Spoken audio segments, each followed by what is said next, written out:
Le talisman brisé, épisode 13.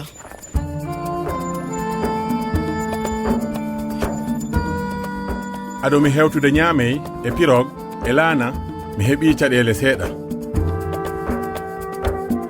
C'est le chapalo. C'est une spécialité. Farba o wi yomi rento añɓe no tawi e bang yo bang. Sehilaɓe am hoolniɓe ɓe waɓe no Clément jangowo o ɓen tan mbawmi hoolade. Professeur Omar et mon professeur cherchent les formules génétiques, l'ADN. Professeur ammo no waylanno mbaadi ADN puɗi puɗoji e dande maayo ni ser ndi. Himo yinno wiltinde puɗi sara o jamanu o wonno leydi kecciri. Le talisman brisé. Clément waggini kam yillade laboratoire professeur Kouada o mi faama tigi haala wittoji makko ɗi. Excusez-moi. Pardon. Excusez-moi. Merci. Salut, bonjour Clément, comment tu vas? Ça va? Hey, salut Clément, tu es rentré? Hey, salut. Tu vois, Kwame, l'université est très grande. Il ne faut pas se perdre. On va où? On va au laboratoire. C'est à droite. Le bureau du professeur Kouada est à l'autre bout. Ah oui, c'est très grand.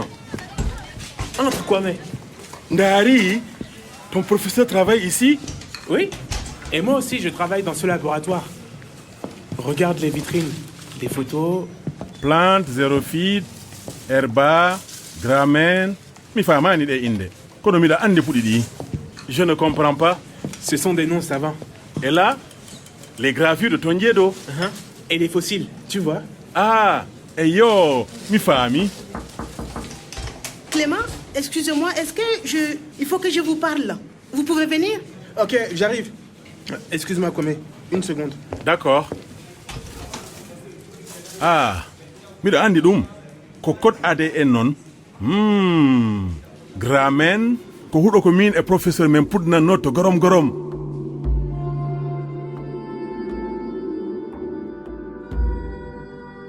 sa ara on wona jeerende wonno woni no leydi labandi kecciri yimɓe hoɗunoɓe ton ɓen no teddinno tagudi ndin hiɓe wuuri gurdam melɗam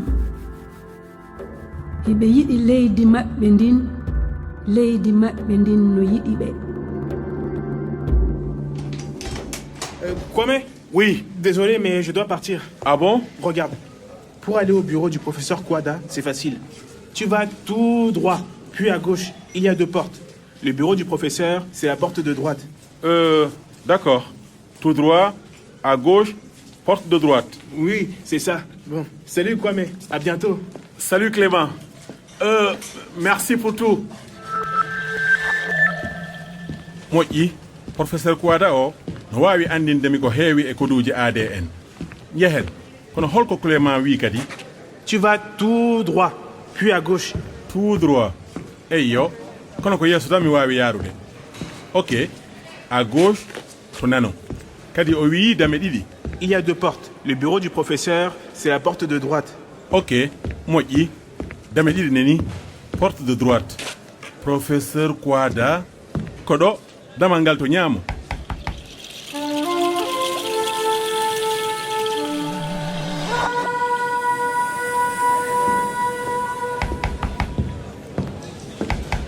Vous cherchez le professeur Alassane Kouada?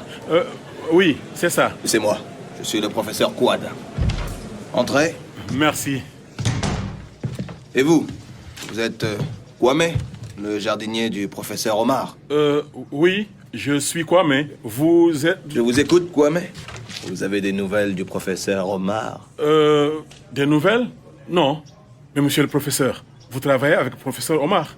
Les plantes, l'ADN. L'ADN? Non, je ne connais pas de l'ADN. Je suis archéologue. Je fais de la génétique. Ce n'est pas monsieur l'ADN, c'est l'ADN, les plantes. Mais dites-moi, Kwame. Il faut se méfier des imposteurs. Chut. Ne parlez à personne. Il faut faire attention, Kwame. Ah bon? Le danger est partout. Au revoir, professeur, et merci. Il ne faut pas rester ici, Kwame. Pourquoi? Allons au secrétariat. Mais, professeur... Et surtout, ne parlez à personne. Mais, Et Clément? Il ne faut surtout pas parler à Clément. Ah bon? Ne restez pas à la fac. Faites attention, quoi. Professeur. Allez, partez. Professeur. O neɗɗo ne hawni koy. Miɗo hawani e nde yewtere fof. Kono holko o wi ko adi ɗum? L'Aden. Je ne connais pas de l'Aden. O wayi no mbo famani ni nde kalmi aade en nde. Je suis archéologue. Je fais de la génétique. Miɗo andi tigi ko archéologue. Kono o wi kadi ko généticien. Il faut faire attention. Il ne faut pas rester ici, quoi, mais...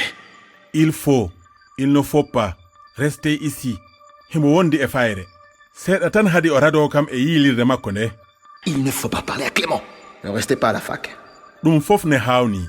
Il ne faut pas parler à Clément. Hoto mi haaldu e Clément. Kono Clément ko jangowo makko ɓurɗo holnade. kono haa aljanna majjunoɗon heɓto ko ma on neɗɗo foola yimɓe wudduɓe ɓen ɗum sattat haa ɓurta kono woodan jeyaɗo moƴƴuɗo balloyowo mo dartade caɗele ɗen haa o foola ayɓe makko ɓen. Mi hoolaki professeur Kouada himo hawni. Tu dois faire attention, Kwame. Les hommes cupides se cachent. Ils ont des masques. Il faut faire attention, Kwame. Yimɓe wudduɓe suuɗiɓe e ley cuumorɗe goɗɗum haalani kam wonde mi selani laawol. À suivre. Le Talisman brisé, une production de Radio France Internationale et des éditions Edicef. Avec le soutien de l'Organisation internationale de la francophonie et du ministère des Affaires étrangères et européennes.